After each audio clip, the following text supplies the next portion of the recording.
country veiled in secrecy.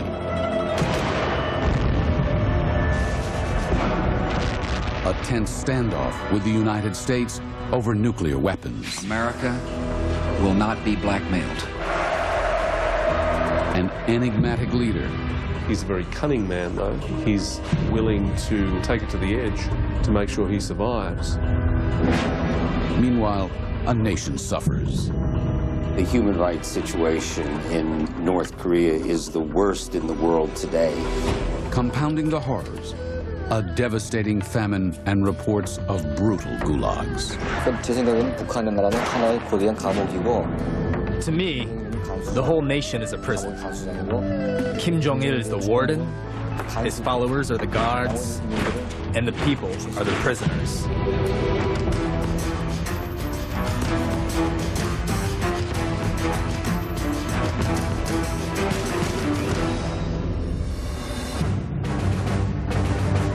For 50 years, the demilitarized zone separating North and South Korea has been the world's most heavily fortified border.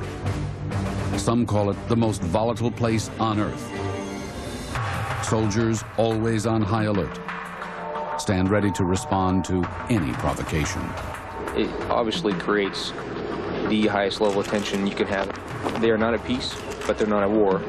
Within literally seconds, if not minutes, this entire place could be elevated to an immediate combat zone. Tension along the DMZ has never been more palpable. In April 2003, North Korea boasted to the United States that it possessed nuclear weapons. It was the latest round in a crisis that had been mounting for months, and it confirmed what the U.S. had long alleged. Today, the North Korean regime is using its nuclear program to incite fear and seek concessions.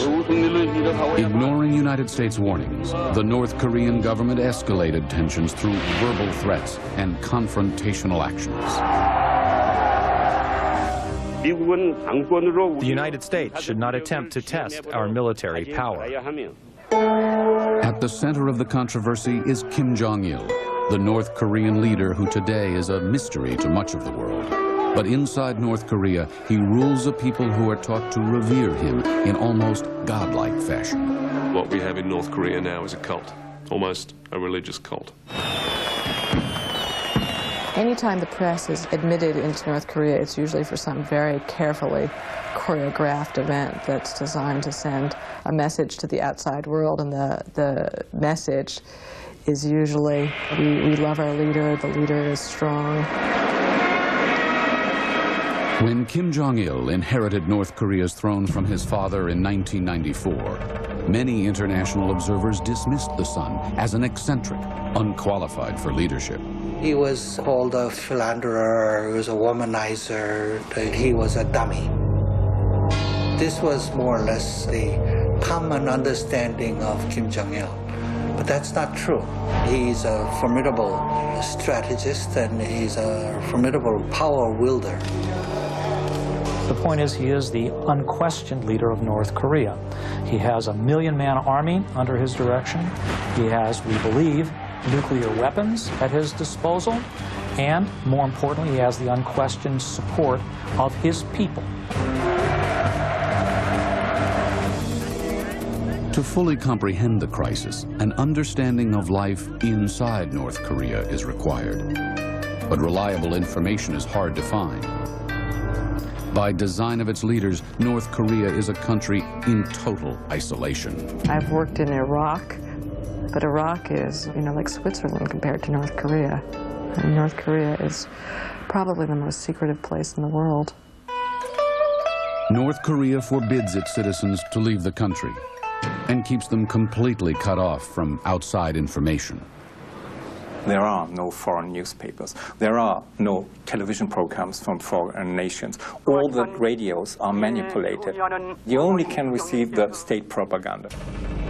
For the few fortunate enough to have access to computers, the internet is restricted. Cell phone coverage is blocked. The few foreign journalists allowed in the country are given limited access and are always monitored by government minders. We feel constantly watched, and people are very anxious about talking to you. Their bodies freeze up as soon as you come near them and ask a question, and you can see intelligence officials sort of lurking behind interviewees. Despite the government's best efforts, tales of life inside North Korea have leaked out in recent years. After a deadly famine struck the country in the 1990s, a flood of refugees escaped into China. Some made their way to freedom in South Korea.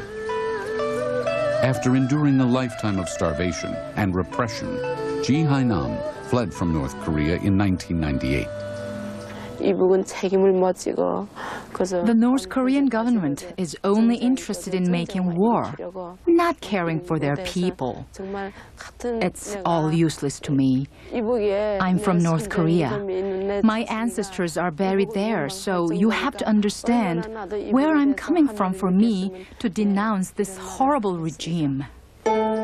Ji Hae-nam was raised in poverty in Hamhung City, an eastern industrial town. While still in high school, she married and gave birth to her only son. In the midst of famine, her family struggled to survive. The rations for a student were 100 grams of rice per day. When I was young, I came from a poor family. And when I got married, I had to go to a blood bank to sell my blood in order to survive with my family. The burdens took a toll on Ji and her family. My heart tears apart, remembering the time when my little baby son cried for food. I feel dizzy, too painful thinking about it. After the starvation began, I fought with my husband a lot. Then I divorced him, and he took the child and went with another woman. Ji's son and former husband moved to another town. She never saw them again. He lived with a new wife, and I think my son had a hard time getting fed by the stepmother. The economic stress was tremendous. What do you expect? I suspect that he's dead by now. Ji Hae-nam's story mirrors the suffering of millions of North Koreans. How has a country so rich in tradition sunk so deep into personal and political misfortune? We look for the answers in the testimonies of defectors and the tumultuous history of the most isolated country on earth. North Korea is a country of stunning physical beauty. In the north, majestic mountains cradle pristine rivers. Considered sacred is Paktuson, a 9,000-foot extinct volcano where some believe the first Korean kingdom began in 2333 BC. Over the centuries, various kingdoms and dynasties ruled Korea. In 1392, the Chosun dynasty began. It would exist for over 500 years. Korea's rich culture developed many distinctive customs, created fine art and literature, and refined a unique language and writing system. But because of its strategic position, Korea was a land often under siege from enemies within and without. Over the course of history, it suffered through hundreds of foreign attacks. In 1904, the Japanese invaded Korea and soon claimed it as a colony. So the Japanese occupation of Korea can be characterized as a very brutal rule of the Korean people by the Japanese. Despite years of armed guerrilla resistance, Korea remained under Japanese rule until the end of World War II. When Japan surrendered in 1945, Russian troops occupied the north. The United States, concerned about Soviet domination of the entire peninsula, partitioned Korea into two occupation zones. The Korean peninsula was divided along the 38th parallel. The Stalin Soviet Union occupied the top half, and the Americans occupied the bottom half.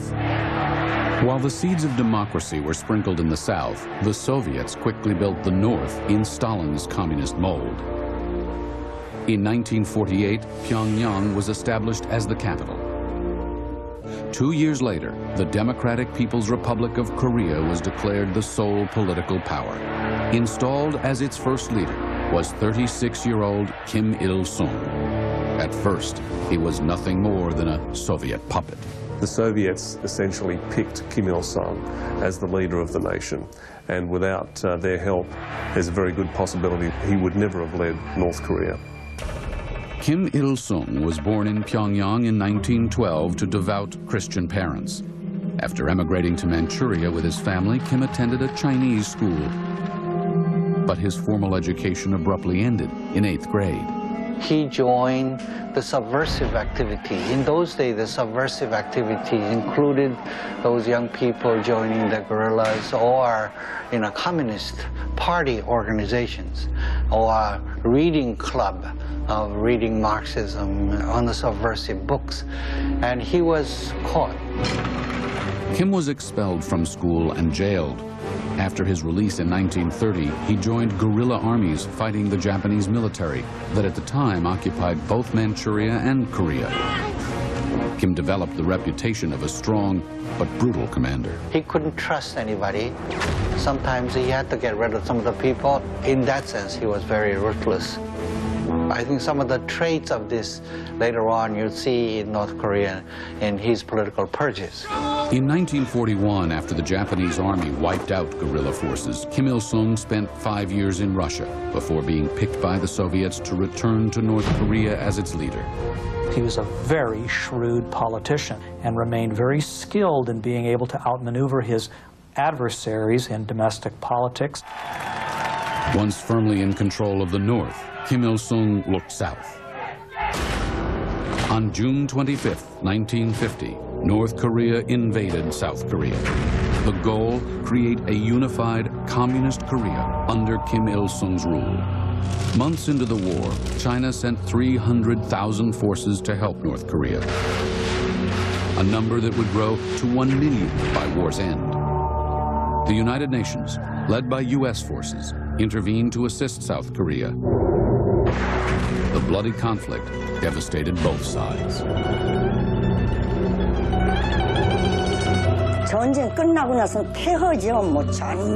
Everything was destroyed by heavy bombing in Seoul. It looked horrible. There were pockets of places still intact, but most buildings were gone. Just their columns were standing.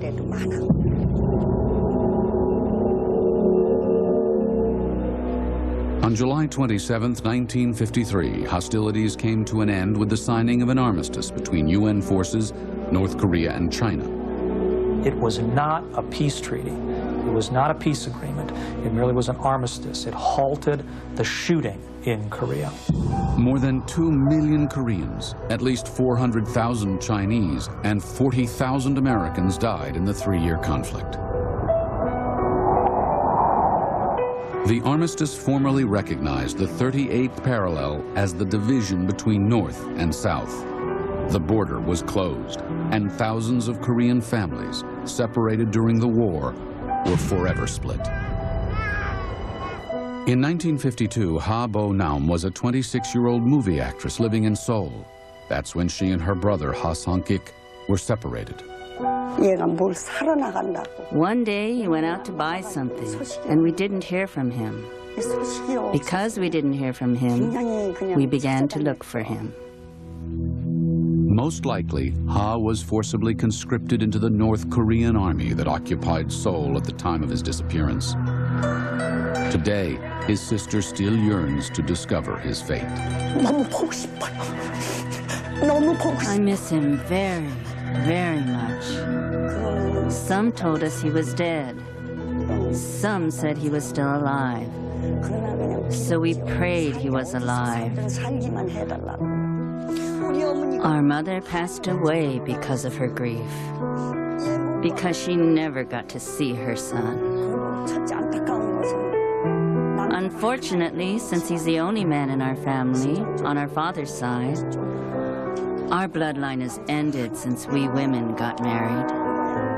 So our family will disappear completely. Like Ha Sang-kik, the citizens of North Korea would disappear from the rest of the world, cut off by a regime obsessed with secrecy and by a leader who saw himself as a god.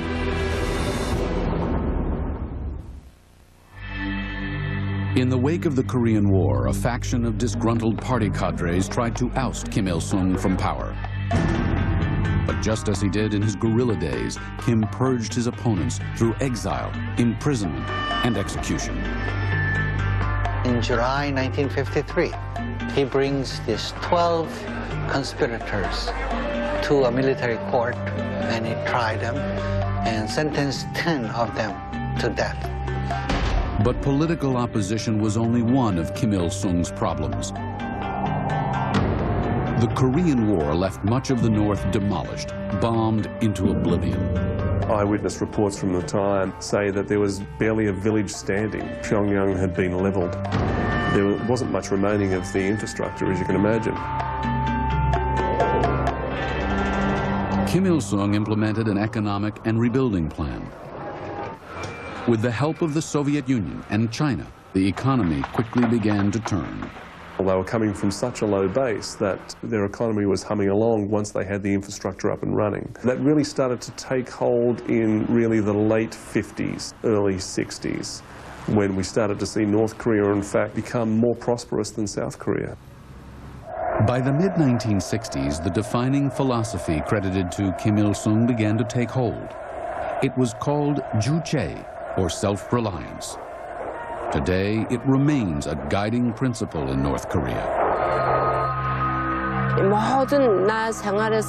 The principle of individual thought is that I am responsible for my own fate, all my doings, and I must explore my future. Individuality, without interruption from others.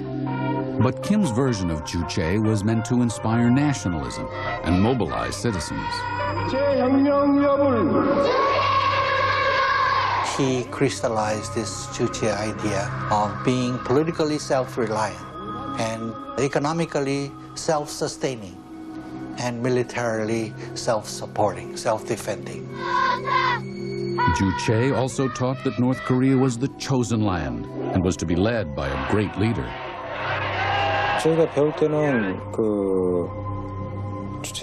They taught us that Juche means man is the master of the universe, and that Kim Il-sung was at the center of all human beings. In effect, Juche became the state religion. Kim Il-sung, the child of devout Christian parents, became God. Since I was young, I received a strictly regimented education. And that is, there is only the ideology of Kim Il-sung and Kim Jong-il. The indoctrination of children continues to this day.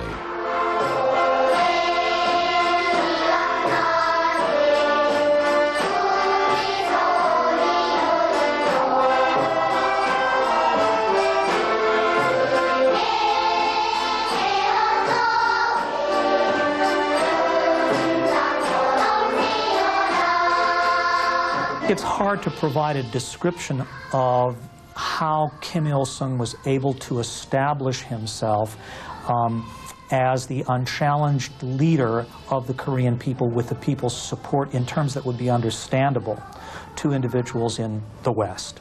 And this is because the cult of personality which Kim Il-sung developed surrounding himself after 1956 really was so extensive that it would have made Joseph Stalin and Mao Zedong blush.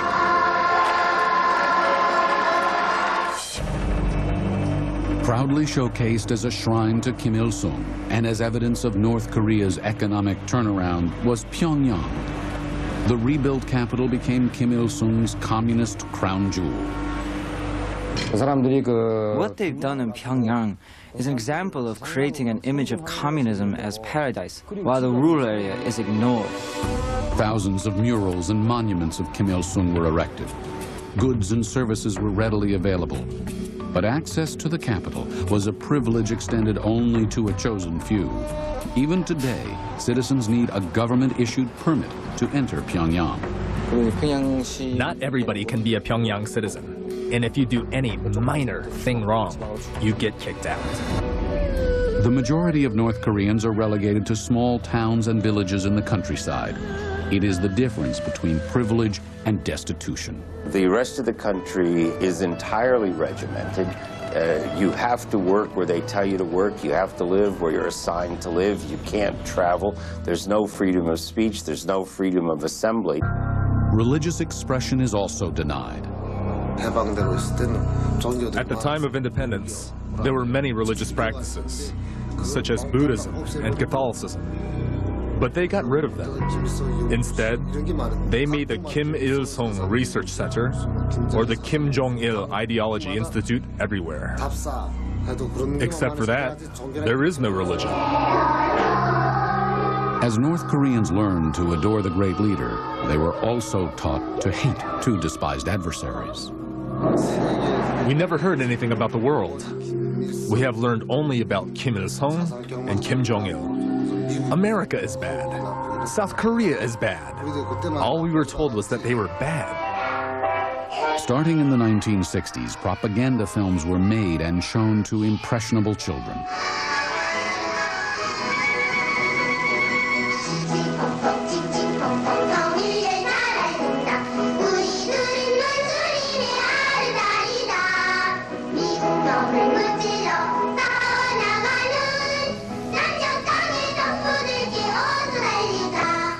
미국 놈은 어떤 놈이죠? 미국 놈을 누리고 있습니다. 네가 남은 승냥입니다. 오라요. 그렇기 때문에 우리들은 그 승냥이 같은 미국 놈을 꼭 거꾸로 들여야 합니다. If you talk to a North Korean, they can tell you how basically everything in Korean history, going way back when, is the fault of the United States. The view of the Korean War from the standpoint of the North Koreans is that it was started by the United States.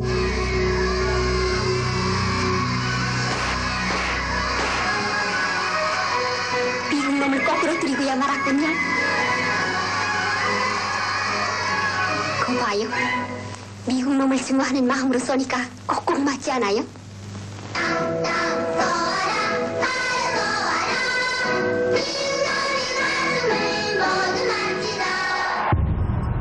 In the 1960s, Kim Il-sung's loathing for the U.S. and South Korea translated into a massive military buildup. As part of his war machine, Kim initiated a program to develop a nuclear weapon. In 1965, Russia supplied a nuclear reactor to North Korea. America paid close attention. The North Korean government, in my judgment, began its nuclear program for a very simple reason. It has to do with the North Korean determination to provide for its own self-defense. It developed its nuclear program as a central feature of the ideology of juche and self-reliance.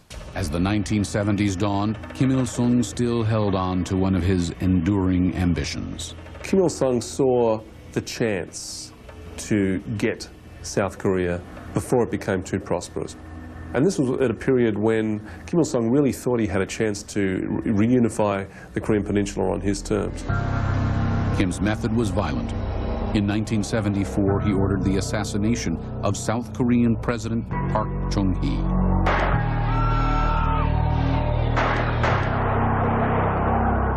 South Korea's president escaped unharmed. His wife was not as fortunate. She was struck by several rounds and later died.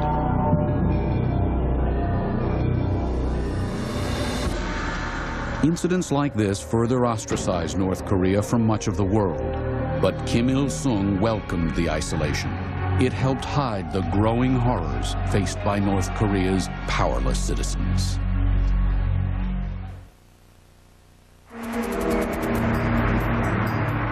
After 3 decades in power, Kim Il-sung's venerated status had reached cult-like proportions. Almost all citizens then and now wear lapel pins adorned with the photograph of the great leader. That the North Korean people wear pins of Kim Il-sung, to me, epitomizes just how deep the indoctrination of the North Korean regime has been into the heart of the North Korean people. At the age of 65, Kim Il-sung began to groom his eldest son as his successor. Kim Jong-il has no particular claims that would justify him being the leader of any particular country, except for his birth. Born in the Soviet Far East in 1942, Kim Jong-il experienced trauma early in life. When he was 5 years old, Kim's younger brother drowned in a swimming pool accident. Then, just 2 years later, his mother died while delivering a stillborn baby. Because his father was often away, Kim complained that he was forced to grow up alone. Nonetheless, the younger Kim grew up loyal to his father. When the time came to name a successor, Kim Il-sung chose his only living son. His first priority was making sure a family member took over and to continue his good work. That's the way he saw it. And he thought also Kim Jong-il would try eventually and reunify the peninsula, which means making the entire peninsula communist. In 1980, 38-year-old Kim Jong-il was named party secretariat. He became heir apparent. He was placed in charge of a number of important responsibilities, but not least of which, and this is significant, he became the chief ideologue for the ideology of Juche. Kim Jong-il ordered construction of thousands of buildings and statues lionizing his father. By the early 1980s, over 34,000 monuments of Kim Il-sung adorned Pyongyang. Soon the son's portrait was hung beside his father's in hospitals, schools, and homes. Kim Jong-il was deified like his father, but he was different in many ways. Many reports painted him as a playboy with a penchant for Western culture. Kim was obsessed with cinema, especially American Westerns. He built elaborate movie studios at his country's expense. Kim Jong-il doesn't have his father's charisma. He also doesn't have his father's war record. He also seems to have been basically like a spoiled rich kid. He liked making movies. Although Kim Jong-il acts with bravado, he also seems insecure, particularly about his appearance. As far as his hair is concerned, Kim Jong-il has designated a hairstylist who studies his hair. That person thinks only about how to look more authoritative. He wasn't born like that. There is always someone close by to make him up, and he'll look good. To satisfy his reportedly insatiable sexual appetite, Kim is said to have harems for his personal pleasure. These young women are taken from an early age, around maybe 16, 17, 18. From their schools, they're specially selected for their looks. It's deemed to be a great privilege to serve in one of these pleasure teams, and they're taken off to whichever pleasure palace that they happen to be assigned to, and they serve Kim Jong-il's needs. Although Kim Jong-il lacks the common man touch of his father, he wields the same power to banish. Kim Jong-il thinks only about himself. If you don't listen to him, he'll cut your throat or send you to political prison. Because of that, everybody has to consider him as God. Society doesn't need law because he is the law. He must be wiped out from society. He is violent, and on top of all that, he likes to drink. When he drinks and feels good, he's nice to others. But when he's bad, he likes to cut people's throats. Kim Jong-il's anger was demonstrated when the 1988 Olympic Games were awarded to Seoul, South Korea. The North Korean regime lobbied for some events to be held in the North, but their request was denied. An angry Kim Jong-il ordered a South Korean airliner bombed. In 1987, 115 people died when KAL Flight 858 exploded in midair. A North Korean woman was captured and interrogated.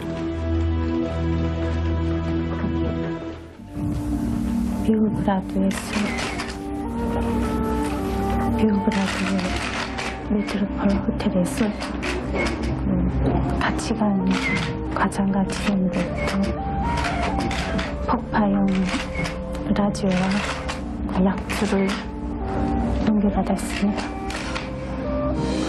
Kim Won-kyu was tried and convicted in South Korea and sentenced to death. But believing she was a victim of North Korean brainwashing, South Korean officials granted her a pardon. Not as fortunate as Kim Won-yu are hundreds of thousands locked away in North Korea's brutal gulag system. 제 생각에는 북한은 나라는 하나의 거대한 감옥이고 김정일이는 North Koreans are not living as human beings. 김정일의 축군들은 Animals live a better life than they do.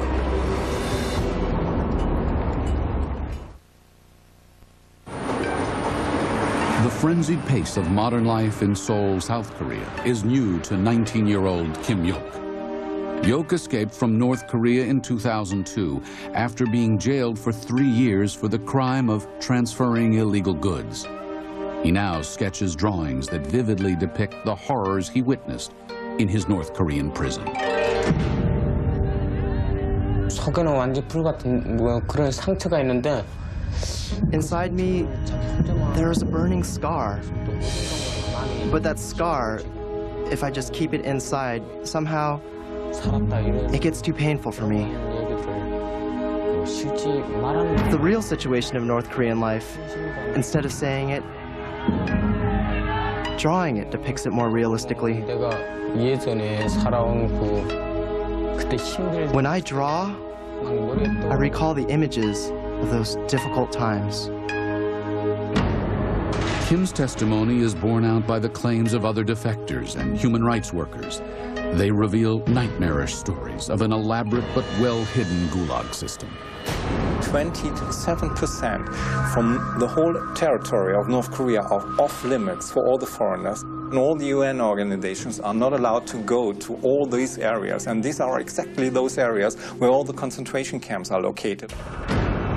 With the exception of a few recent satellite images, no photographs or footage of the prisons have ever been found. But reports of unjust incarcerations date from the 1950s to today. There are basically two different systems of detention. The first is the Kwanli-so, which are purely political prisons, and the second is called the Kyu-hwa-so, in which you have people who have committed criminal offenses, or what would be criminal offenses in a normal society. But you also have people who have been charged with what would not be offenses in a normal society. Both young and old, men and women populate the prisons. In 1993, Ji Hainam was 44 years old and coping with the pain of her divorce when she was arrested. Her crime, singing a South Korean song she'd heard in a North Korean movie. To make me feel better, my friend invited me to her house. I was so depressed and sad that I decided to sing a song called Hongdo-ya, the South Korean song. My fate and my psychological pain were reflected in the verses of the song. That's why I sang in front of my friend that night, crying. And I danced. I was reported, and they came and got me. Ji was held in a Kyu-hwa-so. She was routinely tortured at the hands of guards. In the security guard's designated bathroom, he made me stand there and gagged my mouth and threatened me that he was going to kill me if I screamed. He tied my hands and stripped my clothes and my underwear and raped me. Citizens accused of more serious political crimes are shipped without judicial process to Kwanli-so camps, forced labor penal colonies where torture, starvation, and death are commonplace. In short, they're treated terribly. If you don't feed people enough food and force them to do hard labor, they succumb to sickness and disease and industrial accidents and die in large numbers. Han Chul was a guard at Camp Number 22, a typical Kwanli-so prison. He fled North Korea in 1994 after his father was labeled as anti-Kim Jong-il. But during his time as a prison guard, he routinely abused prisoners. When I beat them up, I never thought that it was the wrong thing to do. It was a natural thing to do. When I did that, I thought I was doing a good job. Our instructors taught us not to see them as humans, not to see them as a person, but to see them as dogs and pigs, like animals. Guilt by association is all the state needs to incarcerate citizens. Not only the individual person who has run afoul of the government for whatever reason, but that person's family, children, grandchildren, are also imprisoned for life in these penal labor colonies. The secret police came to our house, 7 of them. They presented us with a document saying that my grandfather was against the people and the nation of North Korea. And a traitor.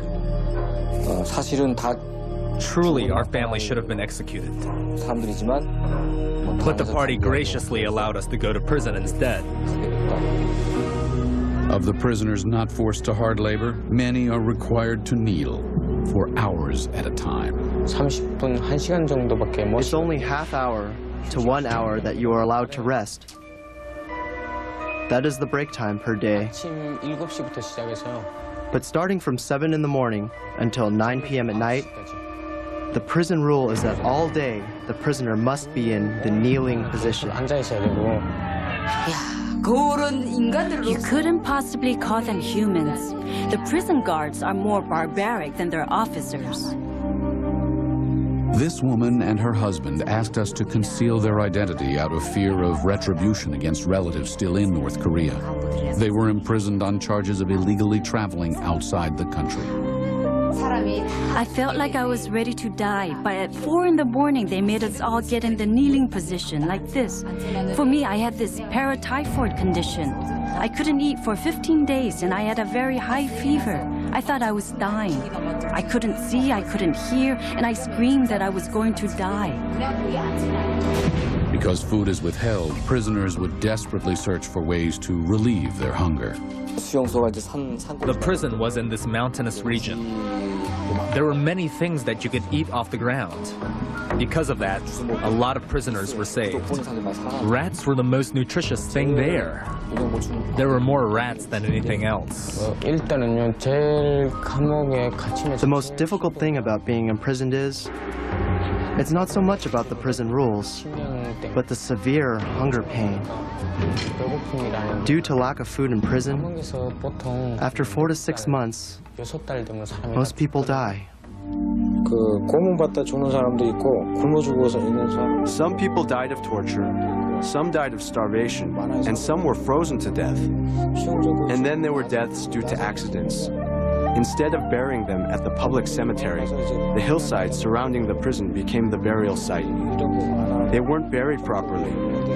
When you are near the prison, you see numerous burial sites. When someone dies, no one cares. For some, death isn't the worst option.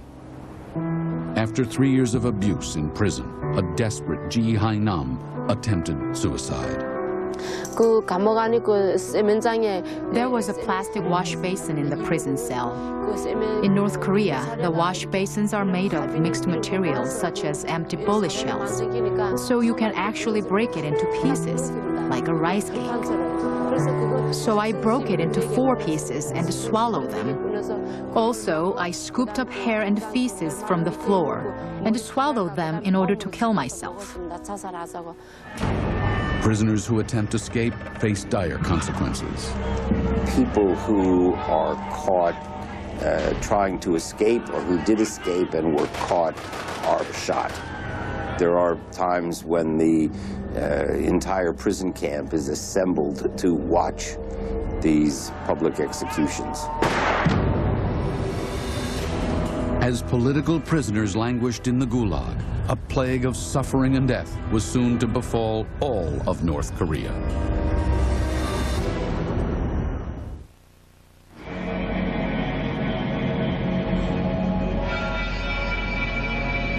In 1993, North Korea announced plans to withdraw from the Nuclear Non-Proliferation Treaty, which it joined in 1985. Pyongyang then removed spent fuel that could be used to manufacture a nuclear weapon from its nuclear reactor at Yongbyon. The United States took notice. In 1994, former President Jimmy Carter traveled to Pyongyang for talks with Kim Il-sung, and a deal was struck. North Korea has assured us it will not reload its 5-megawatt reactor with new fuel. The North agreed to freeze its nuclear program. In return, the United States would help supply the North with energy by building 2 light water nuclear reactors that would not produce weapons-grade plutonium. It was called the Agreed Framework, and that was viewed at the time as a very important step forward and a sign that North Korea was prepared to open up. But then, just 3 weeks after Carter left North Korea, Kim Il-sung suffered a massive heart attack and died. He was 82. 조선민주인민공화국 주석이신 위대한 수령 김일성 동지께서 1994년 7월 8일 2시에 급병으로 서거하셨다는 것을 가장 비통한 심정으로 온 나라 전체 인민들에게 알린다.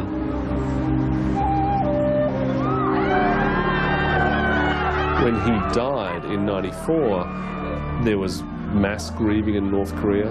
And if you go back and look at the tapes now, you can see that a lot of that is very genuine. They really are real tears. So they did love the man, and they viewed him as their salvation.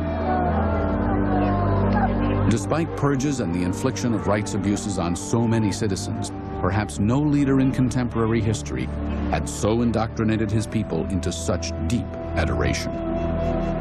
For many years, individuals diminished the skills of Kim Il-sung, but he was a survivor. He ultimately, of course, created, as I've said, a cult of personality which really was beyond exaggeration in terms of its power on the North Korean people. I think the greatest contradiction of Kim Il-sung's rule is the fact that he did not serve the people. He built his own kingdom, where dynastic succession actually took place. Kim Jong-il attended his father's funeral, but gave no public speeches. He was quickly hailed as the dear leader on state radio. After a 4-year mourning period, 56-year-old Kim Jong-il officially took control of North Korea. 혈서까지 있었어요. 이제 아직 손에 지금 아직 이게 상처가 있거든요. I cut my finger with a knife. 김일성이 또 그 사망했을 때 When Kim Il-sung died, many vowed in blood their loyalty to Kim Jong-il. 그냥 북한 주민들이 아는 거예요. 김일성은 좀 다르다는 거. North Koreans know he's different than Kim Il-sung. He even described himself as Kim Il-sung's devoted son on his father's tombstone. That kind of self-promotion, without his father's history, he cannot survive, because people would not support him as a leader.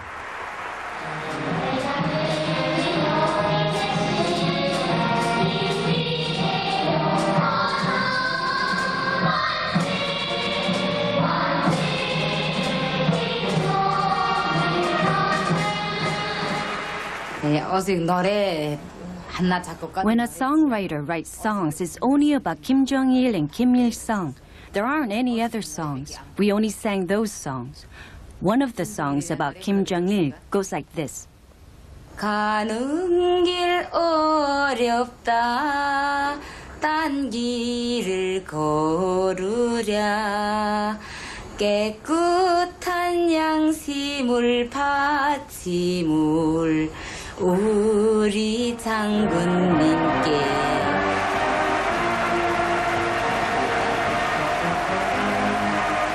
He, I think, inherited from his father genetically the same sort of political savvy which Kim Il-sung had, which allowed him not only to consolidate but to maintain his power. And in many respects, Kim Jong-il, father like son, is building upon those same skills that he learned from his father. But Kim Jong-il also inherited an economy spiraling downward, in part due to decades of military spending at the expense of infrastructure, in part due to the 1991 collapse of the Soviet Union.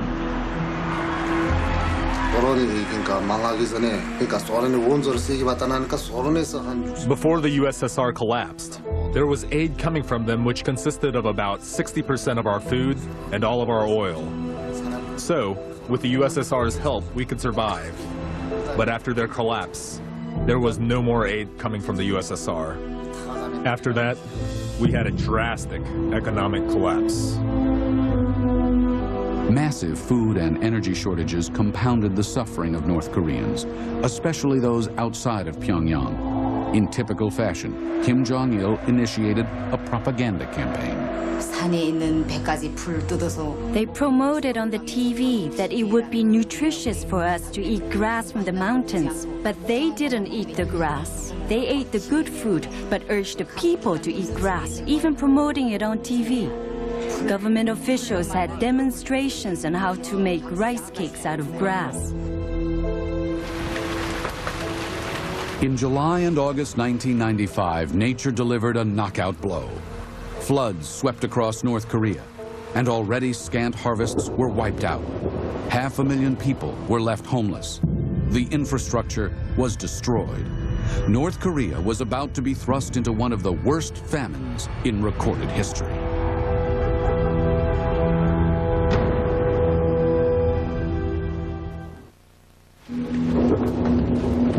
In the summer of 1995, with its economy in shambles and food shortages widespread, a devastating deluge hit North Korea. Over 23 inches of rain fell in just 10 days. The ensuing floods ruined harvests and sent an already starving country into one of the worst recorded famines in modern history.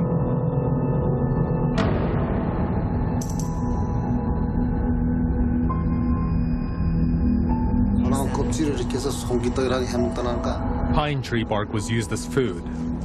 When you look at the pine trees in the mountains, they are all dead because the people skinned off all the bark.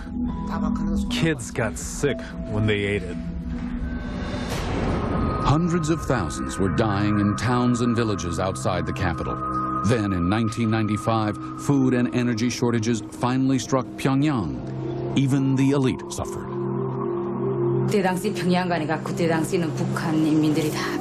All the Pyongyang people were starving.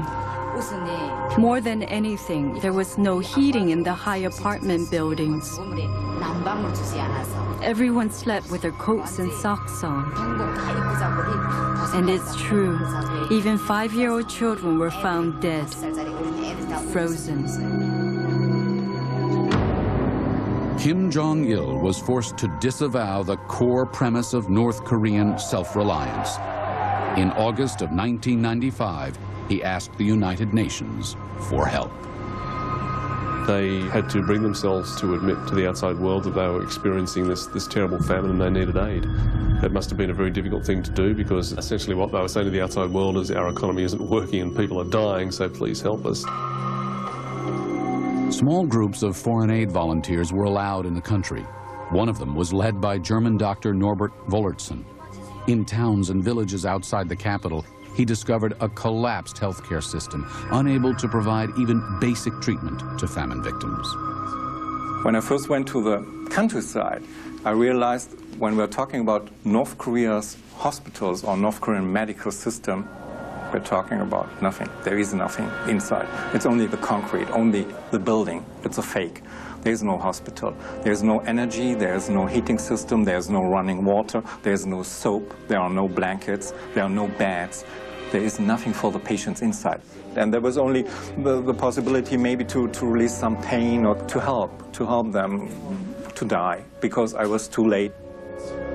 I saw them virtually dying under my hands. Even the flow of humanitarian aid couldn't end the suffering of North Korean citizens. When Ji Ho-nam was released from her 2-year prison ordeal in 1995, she returned to her hometown, where she witnessed starving soldiers turn on starving citizens. There are secret agents who watch you, and they make you watch one another. If you say anything, just blurting out how hungry you are and wondering when the rations will be given out, that alone is criticism for the party. They take you away while everybody's asleep and throw you into political prison. Citizens turned on each other.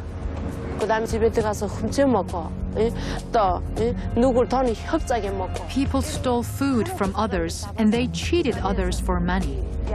But once they got caught, they were executed right out in public. The situation forced people to be criminals.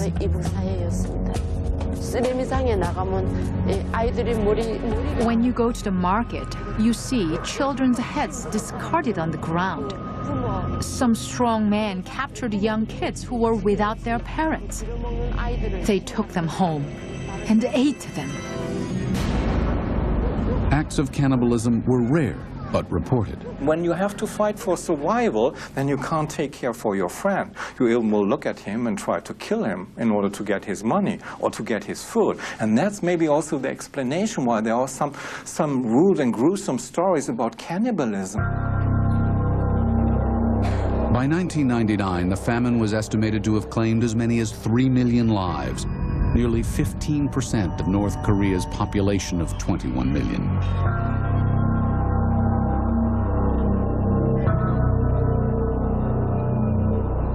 They are normal children in North Korean Children's Hospital. Look at the faces. They do not have any hope anymore, no future, no goal. They are depressed, they are full of fear, and they can't smile anymore. They can't laugh anymore.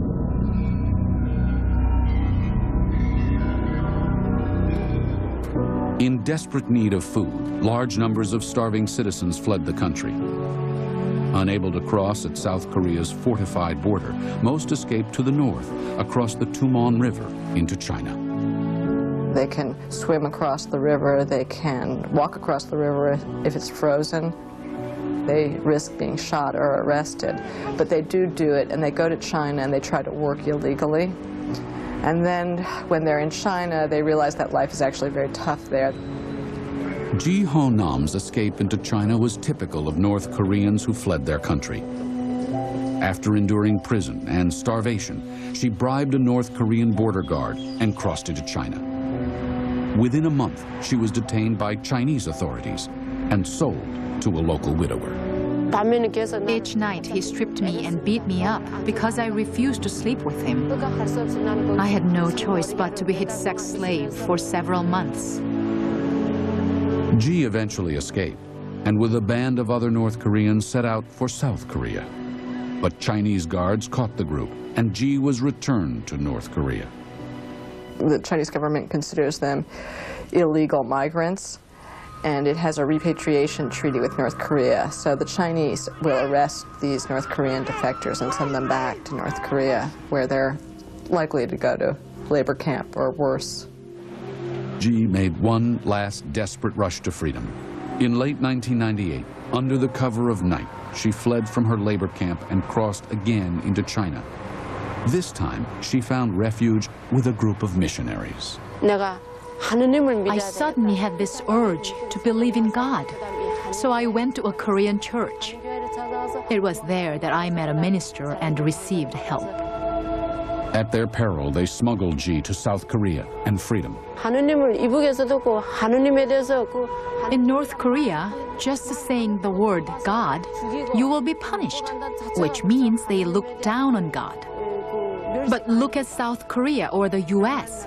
People live well. It's God's paradise. Currently, more than 3,000 North Korean refugees live in South Korea. When I came to South Korea, I realized that human rights means a basic freedom for human life. For example, one can travel freely. At first, it was the most amazing thing to me that I could go anywhere without a permit from the authority.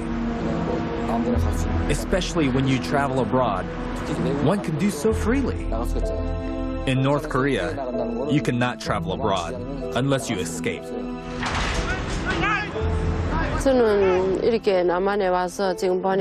When I came to South Korea, I realized that the systemized education I received when I was young was all lies, all for the personal glorification of Kim Jong-il and Kim Il-sung.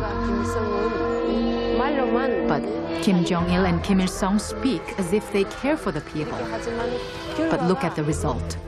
People die of starvation and eat each other.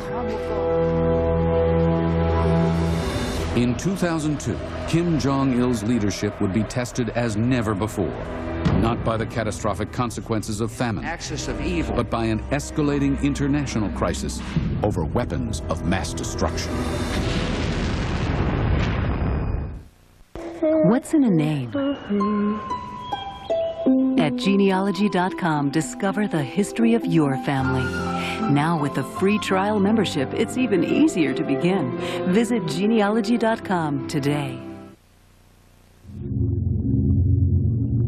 The agony of life in North Korea persists today.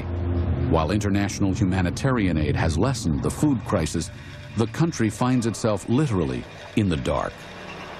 Energy is North Korea's biggest problem right now. This night satellite photo illustrates the problem.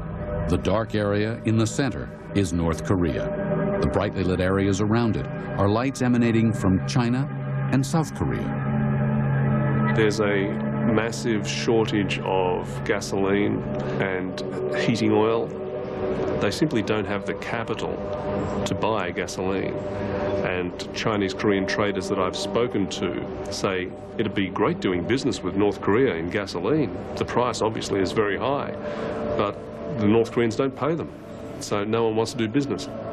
The result is that they can't run factories, they can't run trucks, that kind of thing.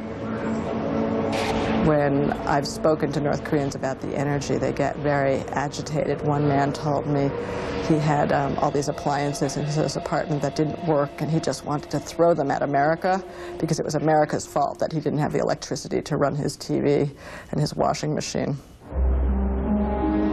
Despite economic destitution, famine, and human rights abuses, Kim Jong-il maintains his tight grip on power. When Kim Il-sung died, there was widespread speculation in the West about how North Korea, really its days were numbered. It would fall soon because Kim Jong-il, all he could basically do was to swill liquor and to womanize and to watch Western movies. But in the end, Kim Jong-il surprised his critics. He consolidated power around himself, and there certainly is no question that he is the unchallenged leader of North Korea. Kim Jong-il celebrated his 61st birthday in 2003 in an elaborate staged ceremony. Observers have begun to speculate about who will succeed him. Many believe it will be neither of Kim Jong-il's two sons, one of whom was arrested in 2001 for trying to enter Japan on a forged passport. So I think this dynastic succession will come to an end, and eventually, if their military first politics continues, I think some military guy will succeed him. Although there are no signs Kim Jong-il's reign is near an end, internationally his leadership is under growing pressure. North Korea is a regime arming with missiles and weapons of mass destruction while starving its citizens. States like these and their terrorist allies constitute an axis of evil, arming to threaten the peace of the world. The axis of evil speech during Bush's State of the Union was really crucial in setting the tone for America-North Korea relations and their deterioration. Deterioration quickly turned to crisis. According to the 1994 agreed framework, in exchange for North Korea shutting down the Yongbyon nuclear power plant, capable of producing weapons-grade plutonium, the United States promised to lead an international consortium to build 2 light-water nuclear power plants, capable only of producing energy. But North Korea claimed the United States did not follow through on its part of the deal. The United States did not place enough emphasis on moving forward promptly to implement plans to build those nuclear reactors, which were supposed to be completed in 2003. Their view is that the United States reneged on the deal, that the United States was responsible for the delays. Many others would say that North Korea was dragging its feet and making things very difficult. but that is certainly the spin that the average North Korean has. The U.S. asserts North Korea triggered the crisis. In October 2002, American diplomats disclosed that North Korea admitted in secret talks that it had gone nuclear with a secret weapons program. Tensions quickly rose. In November 2002, the United States cut off fuel oil shipments to North Korea. In December, North Korea expelled UN nuclear inspectors and turned off monitoring equipment at the Yongbyon nuclear reactor. In January 2003, satellite images showed that the reactor had been reactivated. It's pretty obvious that Pyongyang broke its word and broke a few agreements by indulging in an uranium program. And I think that's really the bottom line. Just days later, North Korea warned that it reserved the right to unleash a rain of fire against United States forces in the region, 38,000 of whom are stationed in South Korea. It cited America's military action in Afghanistan and Iraq. The North Koreans have used this threat of American imperialism as the central explanation for why self-reliance is necessary, because it is aimed at providing the North Koreans with the ability to defend themselves against their adversary. And their only adversary is the United States. Now you might say, what about South Korea? The North Koreans have always viewed the South Korean regime as illegitimate, as a puppet of the United States, as a colonialist creation and an imperialist implantation. In South Korea, at which over 13,000 of the North's artillery pieces are aimed, the question of how to handle the crisis has caused a clash of ideas and generations.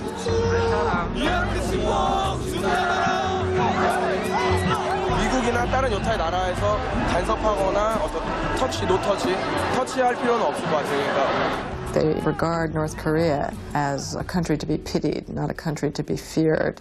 And that's particularly true of the younger generation. These are people in their 20s, 30s who have no direct memory of the Korean War, and they're tired of hearing their, dads and granddads and grandmothers talk about, the danger from the communists. Differences between young and old, and the North's brutality notwithstanding, in the South there appears to be a common yearning. 한민족으로서, one people, one Korea, 한민족으로서 빨리 통일을 해야 되고. But how? For one defector who lost her son in North Korea, reunification will not heal her wounds. 눈물밖에 나오는 게 없어요. 그렇게 하고. I have nothing but tears for the North Koreans. 통일되기 전에 Before reunification comes, I'm afraid the North Koreans will perish. Those of us who escaped from North Korea all say that Kim Jong-il must be killed first.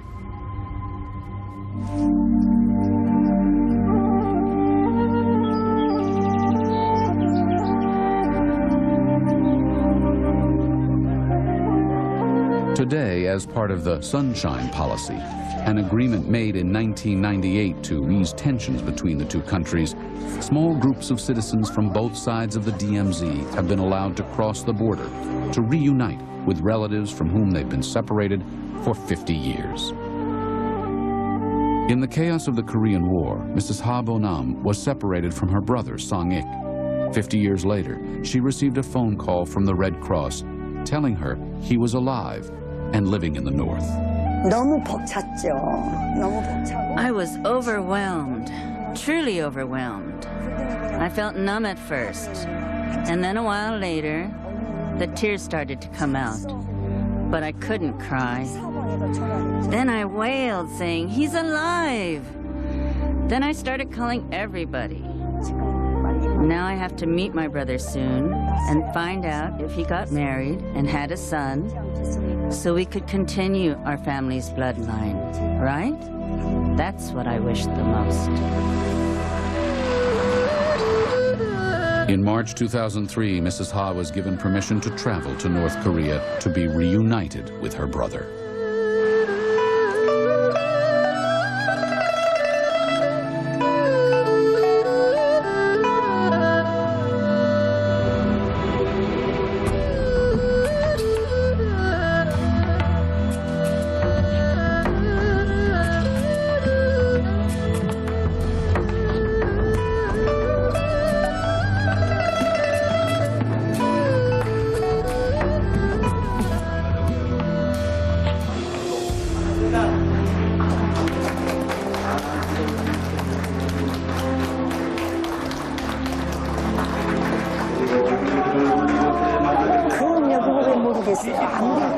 I not recognize him?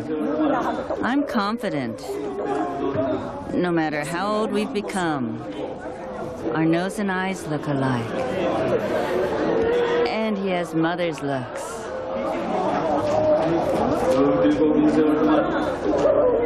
For the North Korean society, I strongly hope something will happen like in Germany, a peaceful reunification, that they can live in freedom. They will have something to eat, they are not starving anymore, and there are no more concentration camps. That will be my hope for the people in North Korea, which I like very much, because they are nice people. They are no devils with red horns. They are human beings like you and me. If there is reunification, those separated families can unite. So I dearly wish for reunification. That's more than a wish. It's a desperate wish. People in North Korea wish for that as well.